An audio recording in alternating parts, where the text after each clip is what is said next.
And welcome back to the Power Accountability League. I'm your pal Dan L. This is my channel, and despite what you've been told or what you might believe, the world is not well. Now today's video is entitled "You Have to Pick a Side." In fact, it's part one of three videos in a series called "You Have to Pick a Side." Before we get to the video, we're going to talk a little bit about what's in the background here. I said in the previous video there would be some changes coming to this channel, and please come back to it. Well, one of those changes is the flag of the United States of America in the background. And I compare the left to vampires. I think they have a lot in common. You know, they can look attractive, but what they want to do is they want to suck you in, and they want to take you from the living to the world of the dead. And that doesn't seem very attractive to me, and hopefully it doesn't to you. Though there are millions of people who are fascinated and maybe attracted to vampires. I'm not one of them. Anyway, so this flag represents basically what a crucifix represents to a vampire. If you're around someone and they're very uncomfortable when they're around the flag, you know that that person is probably into globalism, elitism, totalitarianism, collectivism, Marxism, all the different isms that are pro-slavery in nature. But what this flag actually represents is a pro-liberty movement, an anti-slavery movement, an individualism movement, not collectivism, individualism. And so that's why I like the flag, because I know what it actually represents. So I just wanted to get that out of the way. This is one of the changes, and it's right there in the background. And the funny thing is, the name of this channel is called the Power Accountability League. And what I've discovered, which is hilarious, is that the name Power Accountability League is like kryptonite to good people. Good people think Power Accountability League, that sounds like Marxism or communism or something. No. If you're on the right and you believe in self-government, and I do believe in self-government, then you understand that the powerful have to be accountable to the people they are, quote, governing. The reason we vote for leaders is because we get to either hire or fire the people we want to govern society. And those people are ruling over us, and you don't want to pick bad people to be the leaders of your society. Of course, the USA and most nations now are just filled with bad people who are in leadership positions. Well, the point being, the name of this channel scares away a lot of people on the political right. They just think, oh, Power Accountability League, that sounds like communism. And the funny thing is, the people on the left, they see Power Accountability League, they think I'm one of them. They think I'm a leftist. So they tune in and they get very upset when they find out that Power Accountability League is actually an idea that belongs or that is natural to the right. The concept of power accountability is a naturally conservative idea. Though, like I said, conservatives, Republicans, people on the political right, they probably see the name of this channel, and they think, oh, this person's pushing leftism, which is obviously the opposite of reality. Anyway, so I had to get that out of the way, and you're going to notice more changes as time goes by in this channel. And as I mentioned, there's a series of three videos, and this is part one, and the name of the video is "You Have to Pick a Side." And I'm going to reference today a couple of people I talked to in the comment section under a couple of videos, and we're going to discuss not so much my comment, but their response to my comment. The first one is I was at a Fox News Channel video on YouTube, and I made a comment, something probably about the right needs to stand up to the left. And here was the response. Someone named Thomas Space S, just Tom, not Thomas, just Thomas S. And I went to his channel. It's devoid of any content. Is it a bot? Is Thomas S a bot? I don't know. But anyway, here is the response to my comment. And Thomas S says the following. This is word for word. Left, right, and center are all on the same team. As long as you believe otherwise, you will remain divided and conquered. Alas, expecting the spineless worms of the right and the mindless slaves of the left to unite is laughable at best. So, let's break it down. That's the entire response. Word for word, I just read it to you. Well, let's break it down. Let's go with the first part. The first part is left, right, and center are all on the same team. Well, and I understand the attractiveness of that. In fact, that idea is so attractive. This person got 10. I got 6 thumbs up for my comment. He or she got 10 thumbs up for their comment. So more people agreed with Thomas S versus me, and you're going to find out that's a very troubling development. It's actually a reflection of where we are currently in human history, because this person said they're all on the same team. And I would say, wait a minute. What about Donald Trump? Is Donald Trump on the same team as Schumer and Pelosi? I don't think so. So Donald Trump falls in this spectrum of left, right, and center. Donald Trump falls somewhere in there. You can say he's a centrist. You can say he's on the right. Someone might even say he's on the left. But the point is, my feeling, Donald Trump is center right, much more on the right than the center. So he falls in the political spectrum. So he's not Donald Trump is not on the same team as the Democrat National Committee. And you might be saying, well, he's not on the same team as the Republican National Committee. And there's certainly I get the argument on that because I've made that argument. But the reality is, he is on a team, and the team he's on is the team called Patriots. The people who believe the USA is worth saving, is worth preserving, the USA is worth strengthening, that we can make this a better country. He's on that team. And obviously, there were over 70 million people who agree with him and they voted for him. That's why this video is entitled, You Have to Pick a Side. Donald Trump picked a side. His side is the USA. He's on the side of the United States and the Constitution. Even though you might have been told differently, that is the way I interpret the words and the behaviors of Donald Trump. So that right there invalidates the comment that they're all on the same team. Donald Trump proves that not everyone's on the same team. And then he also says, as long as you believe otherwise, you will remain divided and conquered. Well, that's a little bit cryptic, and I think it's self-revealing.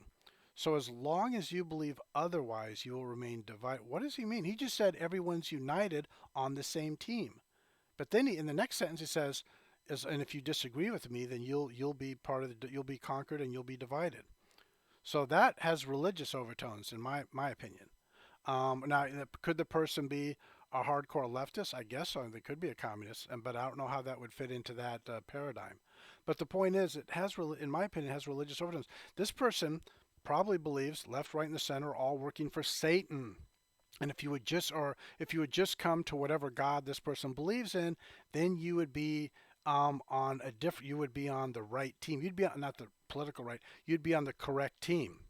You would be on some heavenly force, some team that derives from the supernatural elements of the universe. The point is, it has a religious overtone because they just said everyone's united on the same team, and in the next sentence, the person says, well, as long as you believe otherwise, you will remain divided and conquered.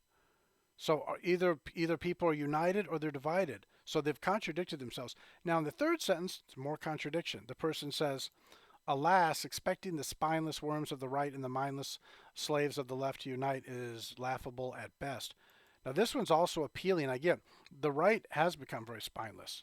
It's from 1854 to 1866 or 1865, the political right was not spineless. They defeated slavery in the Civil War.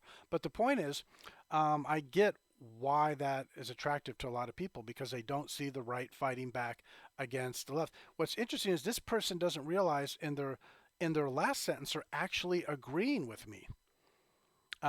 Because and a little bit, not completely, because this person apparently thinks I'm expecting the right and left to unite. Well, no, this person themselves is arguing they're already united, so now they've contradicted themselves a second time. Their second and third sentence contradicts their first sentence. Again, you have to have critical thinking skills, and this person, Thomas S., has terrible critical thinking skills. Thomas S. is the poster child for our current circumstances globally, and especially in the USA. Everyone, in the United States of America, so many people have their brains fried. Maybe they were fried because they're into drugs, or maybe just the current circumstances, the reality they're living in has fried their brain. But anyway, so I just broke down that response. The response, it's scatological. It's not logical. It's not rational. It contradicts itself. And so in the end, the response, all it does is reveal that Thomas S. has a real problem with his critical thinking skills or her critical thinking skills. We don't know what the gender, or we don't know anything about this person because their channel is completely devoid of content. So I just wanted to read you that. Now, And I wanted you to see how you can, when you read people's responses to your comments, you can break down what's going on in the response. And here, this person doesn't know what they believe. This person doesn't know what's going on in the world. Because at in one breath, they believe that right, center, and the right and the center and the left are all united. And in the next breath, they say, well, expecting them to unite is ridiculous. Well, which is it? Is the right, center, and left united? Or is expecting them to unite stupid and they're always going to remain divided? I want the political right to remain divided from the left because the left is evil. I don't want good people to join the forces of evil. The political right has plenty of decent people. I don't want decent people to embrace the evil left. This is the problem, I think people, when they read his comment, that's what they're latching onto. I think they're like, well, too many decent people are now in service to the left, and that is true. There's a lot of decent people now who are just basically allowing the left to get away with all sorts of crimes. But there's also a bunch of people on the right who do not want that to happen. The Durham probe, hasn't Durham brought indictments against people? He has. So Durham doesn't want bad or evil people in government to get away with their crimes. So this idea that everyone is in on this giant global slavery crime, no. I'm going to say in the USA, half the people in the USA do not agree with the current trajectory of our society towards universal slavery. Anyway, so let's get on to the next comment. This one went underneath Awaken with JP, and I've pimped his channel. I like Awaken with JP. I like that channel. It's a good channel. I like JP here. He's a good person. And he's good at mocking the left, but mockery is not enough. A lot of people think people on the right and the center think that if you just mock the left, that's the same thing as solving the problem.